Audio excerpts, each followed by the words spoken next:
रामपुरा मध्य प्रदेश के छात्र संघ चुनाव को लेकर सियासत और छात्र राजनीति तेज हो गई है। माननीय मध्य प्रदेश उच्च न्यायालय द्वारा अकादमिक कैलेंडर 2026-27 के अनुसार सितंबर माह में छात्र संघ चुनाव कराने के निर्देश के बाद एनएसयूआई ने प्रत्यक्ष प्रणाली से चुनाव कराने की मांग तेज कर दी है। प्रेस वार्ता के दौरान जिला अध्यक्ष सोमिल सोनी ने कहा कि छात्र संघ लोकतंत्र की पहली पाठशाला है और प्रत्येक विद्यार्थी को अपने प्रतिनिधि चुनने का अधिकार मिलना चाहिए। सबसे पहले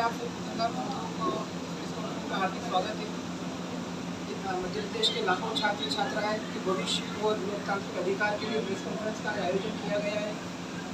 जैसा कि आप सभी को पता है कि माननीय उच्च न्यायालय द्वारा सितंबर माह में छात्र संघ चुनाव के लिए राज्य सरकार को निर्देश दिए हैं।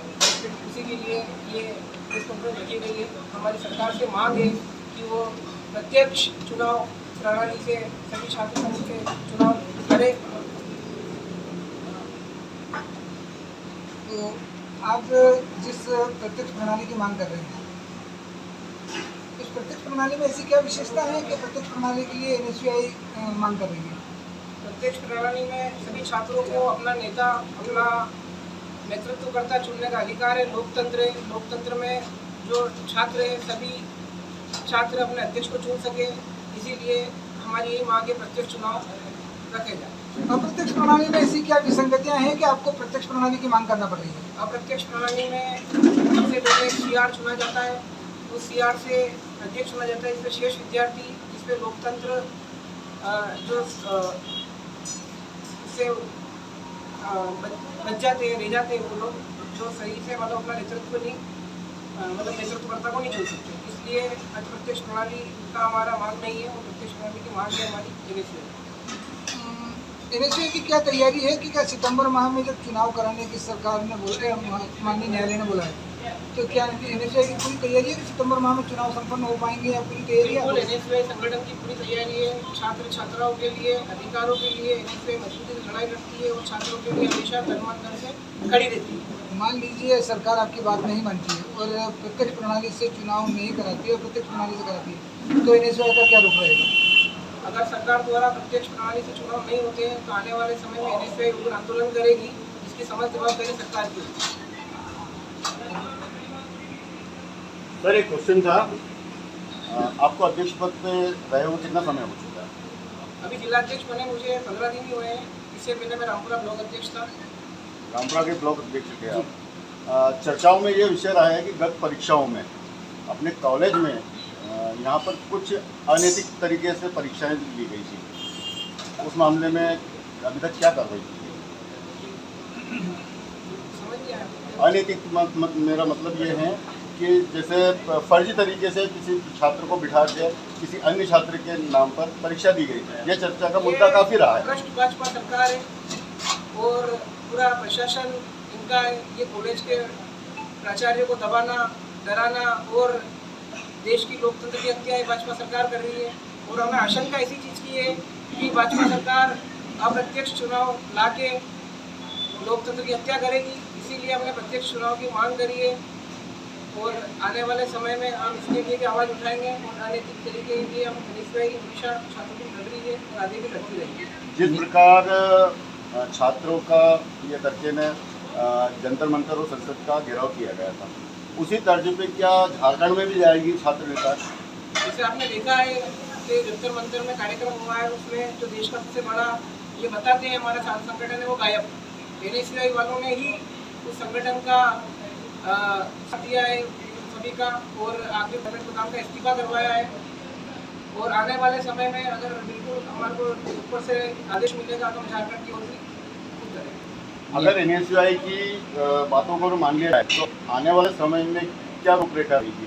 आने वाले समय में सबसे पहले छात्रों की सुरक्षा, सभी कॉलेज में सीसीटीवी कैमरे, अच्छी लाइब्रेरी, ई लाइब्रेरी, वाईफाई की सुविधा, कैंपस को अच्छा करेंगे और स्पोर्ट्स आदि में अच्छा मतलब काम करेंगे। आपका मानना है कि प्रत्यक्ष प्रणाली में धन बल और बाहुबल का उपयोग होता है, इसकी क्या गारंटी है कि प्रत्यक्ष प्रणाली से अगर चुनाव कराया जाए तो उसमें धन बल और बाहुबल का उपयोग नहीं होगा? सबसे पहले जो प्रत्येक प्रणाली है उसके अंदर छात्र अपना लोकतंत्र अधिकार है उनका नेता चुनने का, उनका नेतृत्व चुनने का।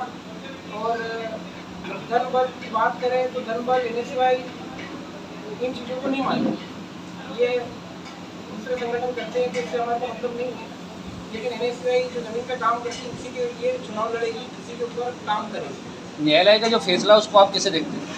न्यायालय का फैसला हम माननीय उच्च न्यायालय का स्वागत करते हैं और ये जो फैसला आया है वो लोकतंत्र और छात्रों के भविष्य की अच्छी सीढ़ी है। छात्र संघ चुनाव से छात्रों का अपना नेतृत्व करने का क्षमता बढ़ेगी और कहीं ना कहीं फायदा होगा। 2 साल के लंबे समय के बाद NSY एक साथी द्वारा PAI दर्ज की थी, जिसके आज माननीय हाईकोर्ट जबलपुर द्वारा ये फैसला किया गया कि 2 साल के लंबे समय के बाद ये राज्य सरकार को चुनाव करवाया जाए।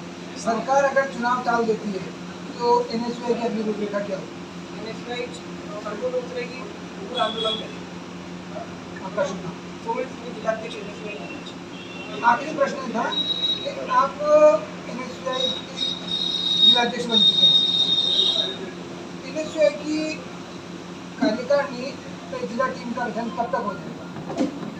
अभी उसकी प्रोसेस चल रही है, लगभग टीम पूरी बन रही है। हम सभी अभी हमारा जो काम है वो है जो छात्र मेहनत करेगा, जो छात्र जमीन पे लड़ेगा, जिसका अच्छा प्रतिशत होगा, हम उसी को आगे बढ़ाएंगे और आगे उसी को सम्मान करेंगे।